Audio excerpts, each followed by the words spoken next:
If you've been using a paper calendar and you feel like it's consuming more time than it's actually saving you, then you're not alone. I've been there. I've used a paper calendar for a long time until I realized that crossing things on my calendar, moving things around, adding the same thing to my to-do list every single day was just not working.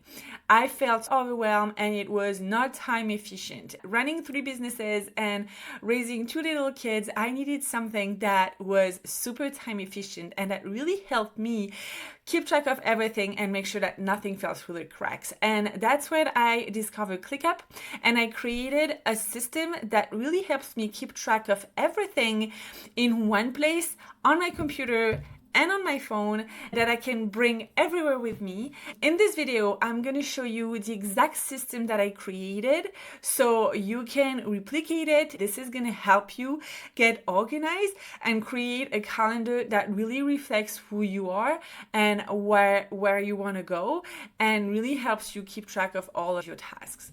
The idea is that every space in your workspace in ClickUp is one of your big projects, one of your businesses. So this is a demo account, but what would be in there would be your business, a volunteer position, or if you're working on a big event, like a big project, you would create a space, because let's see it as a big folder with everything that needs to happen for this specific project. And so we're going to have one for each big project and one for our personal as well, because this is not just about business. This is also about managing our personal life and integrating it all together. Within this space, you over time is gonna have a lot of things in there, like documents and different lists. The idea is to have a master to-do list. And in this master to-do list, we have 4 different statuses. The complete is more of like, well, when it's done, it's click complete. You get this little dopamine hit and then it disappeared. But you get this quick dopamine hit, and then you can see your tasks under complete, or you can also just hide the complete tasks if you don't want to see them again. But the idea with these 3 statuses is that we have ideas, to do, and this week. Ideas are the very long-term things. So when you have an idea and you're like, well, it would be cool to do this, but this is not something that I want to focus on right now, but I also don't want to forget, then you can put it under ideas here, and you can review this every quarter or every 6 months and make sure that if there are things that make sense and you want to focus on, you can put them under the to-do or the things that you want to implement or you want to accomplish in the short to mid-term. So let's say a few weeks, maybe 2 months, 2 or 3 months, like in the quarter.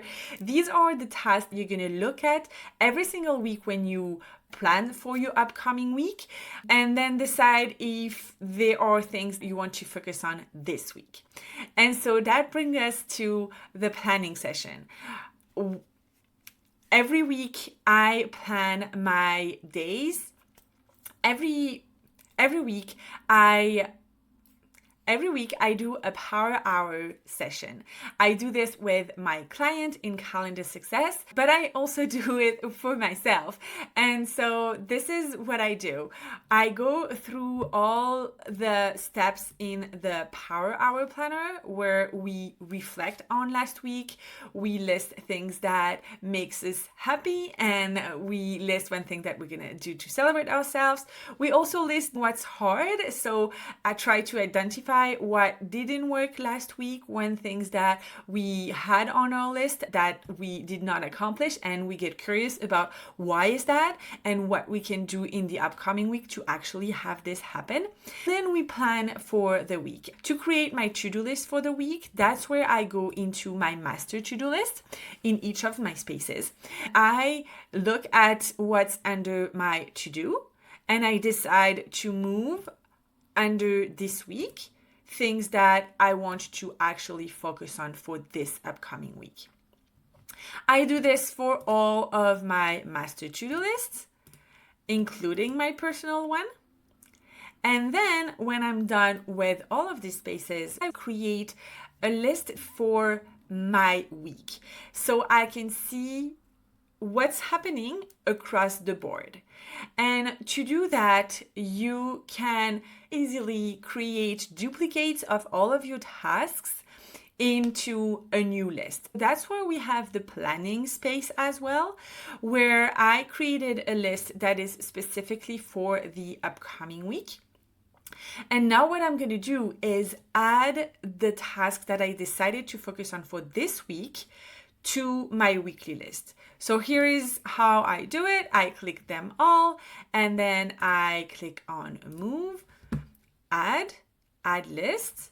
I go into my weekly list, and then they're still here. So if I want to see what's up for like personal tasks, I can still come here. But now they are also in my weekly list here. And I've already moved the other tasks from my master to-do list that are under this week here. So now I have a list here that I can work from, that I know have all of the things that I want to focus on for this upcoming week. So I can start planning for the week with the exact to-do list across the board of all my big projects. So the next step is to add a due date to it. So I'll go here and decide on, okay, this needs to happen on this day. This needs to happen on this day. This is where you can really intentionally decide on when things are happening. So for example, under my personal, if I would have meal prep for the week, this is happening on Sunday afternoon for us. That means I need to do my grocery shopping before, right? Because you can't meal prep if there is nothing in the fridge. I would intentionally decide on, okay, this needs to happen on this day. What does it mean for all the tasks that are prior to it? Same for like a YouTube video. If you want to post on a Wednesday, you would need to maybe record it on the Monday and edit it on Tuesday and get the thumbnails and everything. And so you can post it on Wednesday. This way you can have a clear vision of what your week is going to look like day by day. And then what I do is time block my time. So this is a little extra step. Some people like to just keep it as a daily task, like a daily assignment. But what I love with ClickUp is that you can also get some different views, and you have a calendar view. And because I assigned a day to these tasks, they show up at the top. So I know that ideally I want this to happen on Wednesday. Now I can look at my calendar. These things that you see are from my Google Calendar. They are my calls and my non-negotiable, like pick up my kids, my workout, things like this. Now I can very clearly see where do I have time to move my tasks. And you can drag and drop them, and you can change the time frame. You can really organize your week very clearly with a clear vision of what's going on, when do I have time, apart from my non-negotiable that are already in my calendar right here. You can also see your unscheduled things on the right here. So these are the things that I did not assign either a time or a day, so they show up under here, but I can also move them from here. And if you go back to the list, the one that we assigned a time now have a time. And then you can sort by the due date here and see what's up for today. You can now sort by your due date and see what's up. If it's overdue, it's going to become red. When it's done, you can just click complete and then it disappears. Oh, there are some subtasks, so I'm going to resolve all of them. And then now you have a clear list of what's left to do in your week and what are the due date for it. I also added some custom field here, so you see exactly what this task is, like for which project. You can also prioritize this way. I hope this was helpful and clear. If you need help to create this process for yourself and know all of the little things that comes with creating your master to-do list and your custom field and everything, there I have a full course on it in my calendar success community. I'll put the link in the description and I would love to see you there. I'll see you in the next one.